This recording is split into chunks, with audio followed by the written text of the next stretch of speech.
é anular essa questão, por uma questão de honra, pelo senhor ser professor, o senhor ser um homem de idade.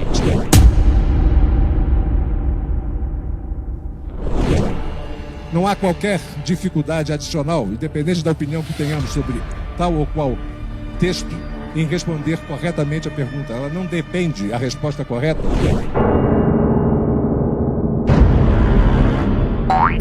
Vou pedir silêncio só, presidente, por gentileza. Senhor presidente, eu sou delegado de polícia, eu ingressei na corporação via concurso público, trabalho com concurso público há 12 anos, então estou bem acostumado a trabalhar com banca, estou bem acostumado a trabalhar com questão. E o meu irmão fez essa prova no domingo. E ele me ligou e ele falou assim: Paulinho, porque para ele eu sou Paulinho, eu não sou o delegado Paulo Bilinski. A questão 89 está errada. Falei, por quê? Ele me passou a questão e eu li. A questão diz o seguinte: no Cerrado, o conhecimento local está sendo cada vez mais subordinado à lógica do agronegócio. De um lado, o capital impõe os conhecimentos biotecnológicos como mecanismo de universalização de práticas agrícolas e de novas tecnologias. E de outro, o modelo capitalista subordina homens e mulheres à lógica do mercado. Assim, e agora é o ponto, assim, as águas, as sementes, os minerais, as terras, entre parênteses, bens comuns, tornam-se propriedade privada. Além do mais, há outros fatores negativos como a mecanização pesada, a pragatização dos seres humanos e não humanos, a violência simbólica, a superexposição, as chuvas de veneno e a violência contra a pessoa.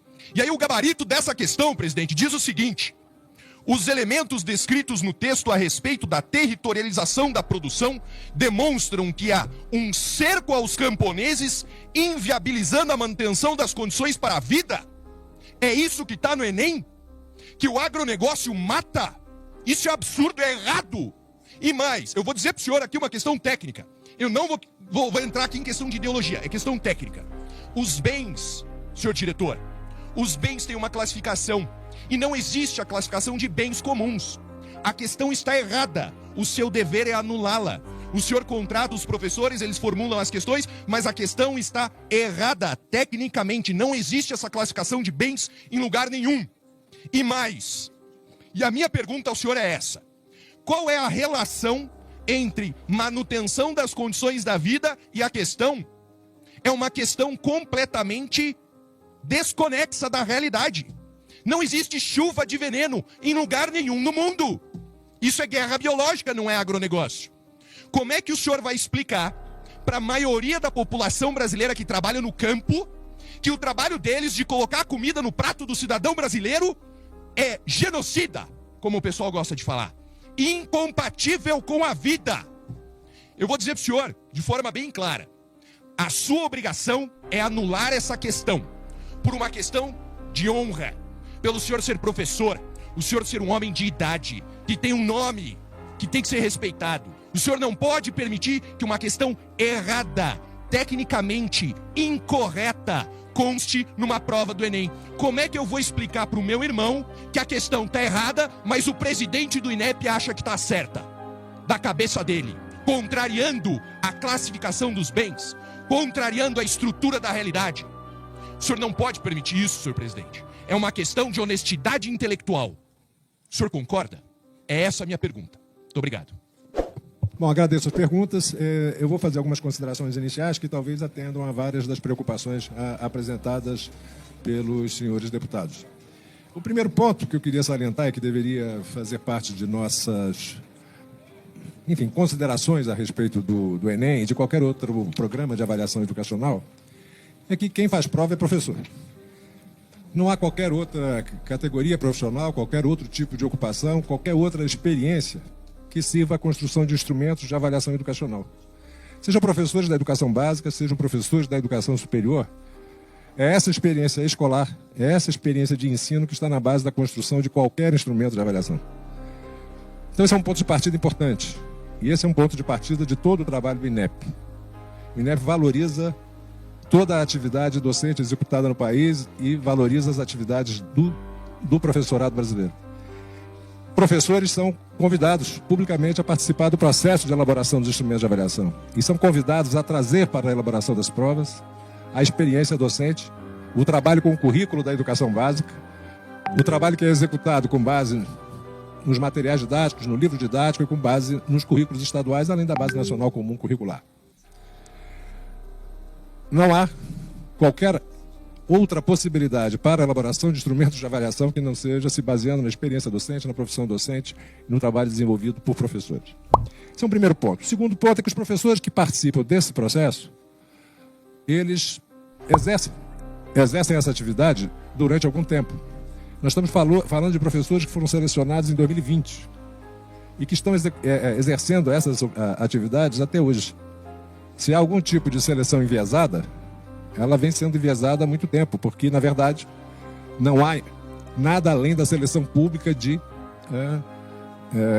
profissionais da educação por meio de critérios objetivos de currículo. Um outro ponto, seleção de textos. Todo item de múltipla escolha tem um suporte. Esse suporte é um texto. A seleção de textos no INEP é feita com critérios objetivos. Os autores citados são autores que publicaram esses textos em revistas bem avaliadas na CAPES. As revistas científicas brasileiras, elas são classificadas por critérios que vão de A1, A2, B1, B2. Há uma classificação da produção científica brasileira associada à valorização de cada revista, de cada meio de publicação. Não há seleção de textos científicos que não tenham sido extraídos, e se houver, a crítica procede, que não tenham sido extraídos de revistas reconhecidas como e bem avaliadas como bons veículos da produção científica brasileira. Na área das ciências humanas é reconhecido por todos que não há uma interpretação única ou consensual a respeito dos fenômenos sociais. Há controvérsias e há diferentes linhagens interpretativas da realidade social. Não cabe a mim, como presidente do INEP, avaliar qualquer uma dessas linhagens, mas insistir que a seleção de textos de ciências humanas se baseia em revistas de ciências humanas que são reconhecidas pela comunidade científica brasileira, independentemente de qualquer consideração a respeito de adesão ou não ao conteúdo das análises ali executadas. O segundo ponto importante é que há textos de divulgação científica, há textos jornalísticos, há textos de diferente natureza que são selecionados para compor a prova.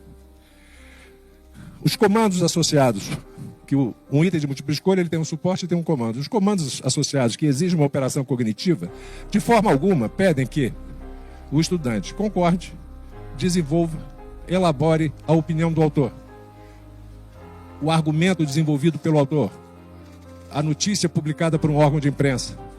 O que se pede no comando do item é que ele manifeste, ao assinalar uma resposta correta, que compreendeu o argumento do outro. Vários dos itens constam do comando na opinião do autor. O que se quer é avaliar a capacidade de compreender o pensamento do outro. O que se quer é avaliar a capacidade que tem um estudante de compreender uma notícia, de comparar dois textos. Esse, sim, é o objetivo da questão. Não há qualquer dificuldade adicional, independente da opinião que tenhamos sobre tal ou qual texto, em responder corretamente a pergunta. Ela não depende, a resposta correta, de opinião, atitude, visão de mundo. Depende da capacidade de compreender um texto. Textos, repito, selecionados de fontes validadas, legítimas, não por julgamento do INEP, que o INEP não avalia a produção científica, o INEP não avalia a qualidade dos textos de divulgação científica, mas trabalha com base em reputação construída por outras organizações e outras instituições. Isso é muito importante ficar claro. Eu preciso repetir, a avaliação educacional é atividade de professores. Os textos que compõem os testes do INEP são extraídos de fontes legítimas, reconhecidas pela comunidade científica ou reconhecidas pelo público, no caso de fontes jornalísticas, fontes de outra natureza que não seja ciência. E, além disso, o comando, a atividade solicitada do estudante não guarda qualquer relação com o argumento estrito sensu ali desenvolvido por qualquer autor ou por qualquer jornalista, mas sim a compreensão do texto, a capacidade de produzir inferências, de, a partir do argumento apresentado, ser capaz de inferir qual é o significado daquilo que está sendo apresentado no texto. Não concordância. Não é esse o ponto que está presente em qualquer avaliação.